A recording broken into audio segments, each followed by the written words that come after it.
కాలువలు అవే ఉన్నాయి. కానీ ఇంతవరకు ఈ 5 సంవత్సరాల పాటు ఈ వైఎస్ఆర్ ప్రభుత్వంలో కాలువలు కానీ రోడ్లు కానీ ఎటువంటివి వేయలేదు, ఎటువంటి డెవలప్మెంటు లేదు.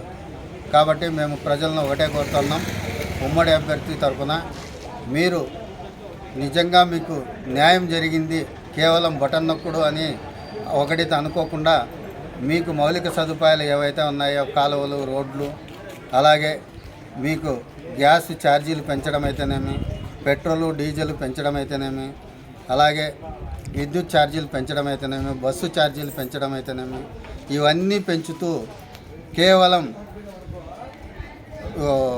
కేవలం బటన్ నొక్కి 5,000 10,000కు ఆశపడి మీరు ఓటు వేయద్దండి. ఇవన్నీ దానికి అదనంగా మీకు 5-10,000 అయితే 50,000 వసూలు చేస్తున్నాడు. కాబట్టి దీన్ని దృష్టిలో పెట్టుకొని మీరు ఉమ్మడి అభ్యర్థి కందికుంట ప్రసాద్ అన్న గారి సైకిల్ గుర్తు మీద ఓటు వేసి గెలిపించాలని చెప్పేసి ప్రజలను మేము కోరుతా ఉన్నాం, ఓటర్లను కూడా మేము కోరుతా ఉన్నాం. దానికి సానుకూలంగా స్పందిస్తున్నారు. కాబట్టి కదిరి నియోజకవర్గం కందికుంట అడ్డా అని చెప్పేసి మేము జనసేన పార్టీ తరఫున తెలియజేస్తున్నాం.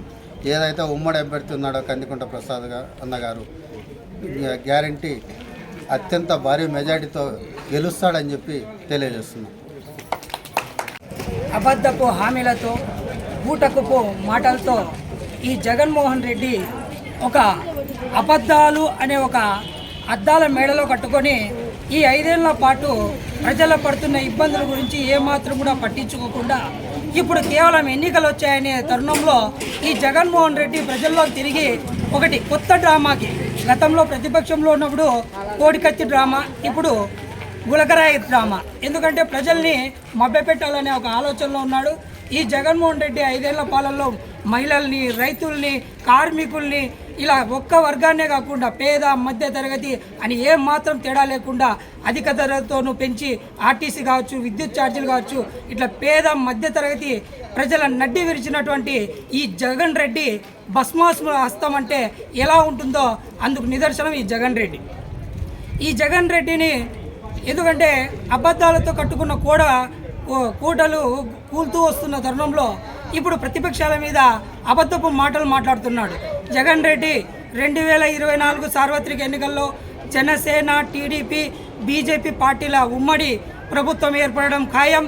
ఏవైతే నువ్వు గతంలో ప్రజలకు ఇచ్చిన హామీలు నెరవేర్చడంలో విఫలమవుతూ ఏవైతే అవినీతి చేశావో వాటినన్నీ తెలుగుదేశం పార్టీ, జనసేన పార్టీ ఉమ్మడి ప్రభుత్వం రాగానే వెలికి తీస్తాం, నిన్ను ఖచ్చితంగా జైలుకి పంపిస్తాం అని తెలియజేసుకుంటున్నాం. ఈరోజు కదిరి నియోజకవర్గం ఏ నోట విన్నా, ఏ చోట చూసినా, ఏ గడప దొక్కినా Janasena party, Telugu Desam party, BJP party ఉమ్మడి అభ్యర్థి అయినటువంటి శ్రీ కందికుంట వెంకటప్రసాద్ గారిని అత్యధిక మెజార్టీతో గెలిపించుకుంటామని ప్రతి ఒక్కరూ తెలియజేస్తున్నారు. అందుకు కారణం 20 ఏళ్ల సుదీర్ఘ రాజకీయంలో ప్రతి ఒక్క ఇంటిలోనూ కష్టం వచ్చినా, నష్టం వచ్చినా అతను ఇంటి పెద్ద బిడ్డగా ఆదుకున్నటువంటి వ్యక్తి ఎవరైనా ఉన్నారంటే అది కందికుంట వెంకటప్రసాద్ గారే అని వారు ప్రతి ఒక్కరూ ఇది ముక్తకంఠంతో చెప్తున్నారు. ఈసారి కదిరి నియోజకవర్గంలో జనసేన, తెలుగుదేశం, బీజేపీ పార్టీల ఉమ్మడి అభ్యర్థి కందికుంట అయినటువంటి అఖండ మెజార్టీతో గెలుస్తున్నారని చెప్పడంలో ఖాయంగా మేము ఘంటాపదంగా చెప్తున్నాం. ఇప్పటికే చాలామంది బయట నుంచి వచ్చిన వ్యక్తులు మూటాముల్లే సర్దుకొని వెళ్ళడానికి కూడా సిద్ధంగా ఉన్నారని తెలియజేస్తున్నాం. జై జనసేన, జై తెలుగుదేశం, జై బీజేపీ, జై హింద్. అందరికీ నమస్కారం.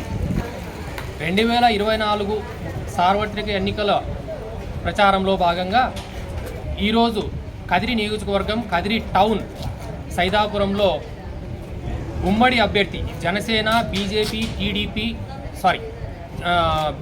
టీడీపీ, జనసేన ఉమ్మడి ఎమ్మెల్యే అభ్యర్థి అయినటువంటి కందికుంట వెంకటప్రసాద్ గారి సతీమణి యశోదాదేవి గారు ఎన్నికల ప్రచారంలో తిరగడం మొదలుపెట్టినారు. ఇందులో భాగంగా కూటమి నాయకులందరం మేము కూడా వెంట ఉన్నాం. ఇక్కడ చూస్తే ప్రతి ఇంటిలోనూ ప్రతి ఒక్క ఓటర్ కూడా ఒకటే అంటున్నారు, మన కందికుంట అన్నతోనే మన కదిరి నియోజకవర్గం అభివృద్ధి అనేది జరుగుతుంది. ఈ 5 ఏళ్ల పాలనలో అభివృద్ధి అనేది మేము ఎక్కడా ఇసుమంతా కూడా మేము చూడని పరిస్థితి. ఈ మన కందికుంట అన్న ఉంటేనే మనకు అభివృద్ధి జరుగుతుంది అనే విషయం అందరూ చెప్తున్నారు. వాళ్ళ ఇబ్బందులు, వాళ్ళ అగసాట్లు ఏమున్నాయో అందరూ వివరిస్తూ ఉన్నారు. అలాగే యశోదాదేవి గారి వెంట అంటే కందికుంట వెంకటప్రసాద్ అన్నకు మద్దతుగా బ్రహ్మరథం పడుతున్నారు జనాలు.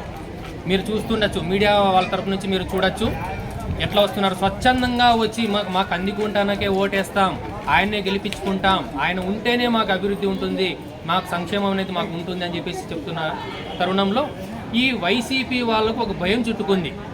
ఏమంటే ఇప్పుడు వాళ్ళు చేసింది ఈ 5 ఏళ్లలో ఏమీ లేదు, శూన్యం. ఏమాత్రం అభివృద్ధి కానీ ఈ 5 ఏళ్ల పాలనలో మనం రోడ్లు కానీ, వీధులు కానీ, సైడ్ కాలువలు కానీ ఏం చూసినా 5 ఏళ్లకు ముందు మేము ఏం చూసామో అవే ఈరోజు కూడా కనపడతా ఉన్నాయి. అది మేము చెప్పేదే కాదు, మీరు వీధుల్లోకి వచ్చి ప్రజల్ని ఒక్కసారి కనుక మీరు అడిగినట్లయితే వాళ్ళే చెప్తారు స్వతహాగా. అదేదో మేమేం చెప్తున్నాం అనేది కాదు, కానీ ఈ అభివృద్ధి అనేది అట్లా ఉంది.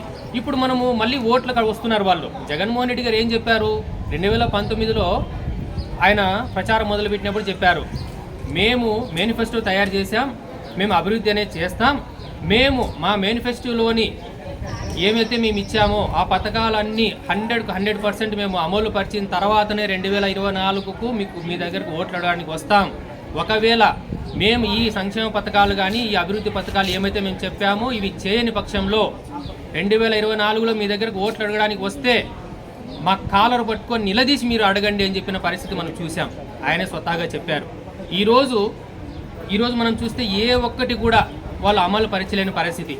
ఏదైనా కానీ మద్యపాన నిషేధం అయితేనేమి, ఈ పెన్షన్ల విషయం, పెన్షన్లు కూడా 2000 వస్తున్న పెన్షన్ని 3000 చేస్తామన్నారు, దాన్ని 3000 చేయడానికి 5 ఏళ్ళు పట్టింది వాళ్ళకు. ఇలా ప్రతి ఒక్కటి కూడా యువతకు ఉద్యోగ అవకాశాలు అయితేమి, ఉపాధి లేదు, ఉద్యోగాలు లేవు. ఏమాత్రం రైతులకైతే అసలు సాగునీరు అనేది లేదు. మేము పల్లెల్లోకి కానీ వాడల్లోకి కానీ పోతే తాగునీటి ఎద్దడి తీవ్రంగా ఉంది. కనీసం తాగునీరు, మంచినీరు ఇవ్వడానికి కూడా వీళ్ళ పరిస్థితి లేదు. ఈ తరుణంలో వాళ్ళు ఇప్పుడు ఎలక్షన్లకు రావాలా, ఓట్లు అడగడానికి రావాలా, ఏం చేయాలా? మనం చెప్పింది ఏమీ చేయలేదు. కాబట్టి మనం ఏ రకంగా ఇప్పుడు మనం ఓటర్ల దగ్గర పోవాలా అనే ఉద్దేశంతో ఒకే ఒక మంత్రం ఇప్పుడు ఎంచుకున్నారు. అదేంటంటే మతాల మధ్య చిచ్చు పెట్టడం. మతాల మధ్య చిచ్చు పెట్టాలా? ఎలా?